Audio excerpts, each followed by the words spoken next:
ഇതാണ് 2025 hair rider അല്ലേ? പുതിയ അപ്ഡേറ്റഡ് മോഡൽ. പുതിയ അപ്ഡേറ്റഡ് മോഡലാണ്. അപ്പോൾ ഇതില് നമുക്ക് കുറച്ച് ആക്സസറീസുകളൊക്കെ നമ്മൾ ചെയ്തിട്ടുണ്ട്. ആക്സസറീസ് ചെയ്ത് വർക്ക് ചെയ്തിട്ടുണ്ട്. ഇപ്പോൾ ഹൈ റൈഡർ എന്ന് പറഞ്ഞ ഹുഡ് എംബ്ലം, അതുപോലെ തന്നെ സൈഡ് ബീഡിങ് വരുന്നുണ്ട്, സൈഡ് വൈസർ വരുന്നുണ്ട്. ഓക്കെ, അതൊക്കെ ആക്സസറീസിൽ വരുന്നതാണ്. അതുപോലെ തന്നെ ഡോർ എഡ്ജ് പ്രൊട്ടക്ടർ, അങ്ങനത്തെ കുറച്ച് ആക്സസറീസുകൾ ഇതിൽ വന്നിട്ടുണ്ട്. വണ്ടിയുടെ ലുക്കിലോ ഷേപ്പിലോ ഒന്നും ഒരു മാറ്റമില്ല. ഉള്ളിലേക്ക് വരുന്ന ഫീച്ചേഴ്സുകളാണ് മാറ്റുന്നത്.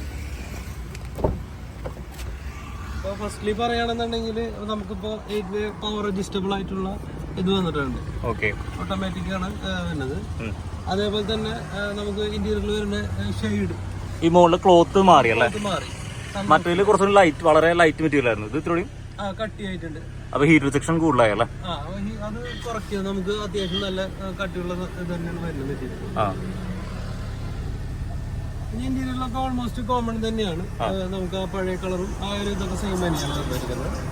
പിന്നെ ബാക്കിലോട്ട് വരുമ്പോൾ നമുക്ക് ബ്ലൈൻഡ് വന്നിട്ടുണ്ട്.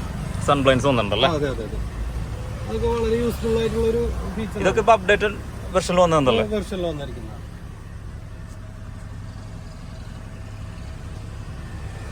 ഈ സീറ്റ് കളർ കോമ്പിനേഷൻ നമുക്ക് പഴയ മോഡലിലും സെയിം തന്നെ വരുന്നതാണ്.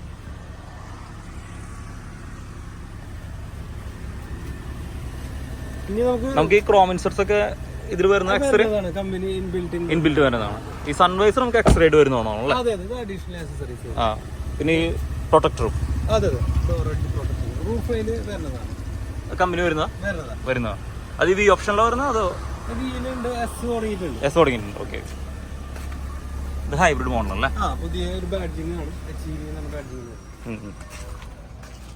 ഇന്റീരിയറിലേക്ക് വരുമ്പോ നമുക്ക് ബാക്കിൽ ബൂട്ടില് നമുക്ക് മുമ്പ് വരുന്നത് നമുക്ക് സ്റ്റെപ്പിന് ഉണ്ടായിരുന്നു, അത് താഴോട്ടായിരുന്നു. അപ്പൊ നമുക്ക് പഞ്ചർ കിറ്റ് വരുന്നതല്ലേ? അതെ, കംപ്രസറാണ് വരുന്നത്. അതുപോലെ തന്നെ സൊല്യൂഷൻ വരുന്നുണ്ട്. നമുക്ക് ഞാൻ നേരത്തെ പറഞ്ഞ പോലെ തന്നെ ഇത് കണക്ട് ചെയ്ത് നമുക്ക് അതല്ല. നമുക്ക് ഇനിയിപ്പോ അഡീഷണൽ സ്റ്റെപ്പിന് വേണമെന്നുണ്ടെങ്കിൽ ആക്സസറീസ്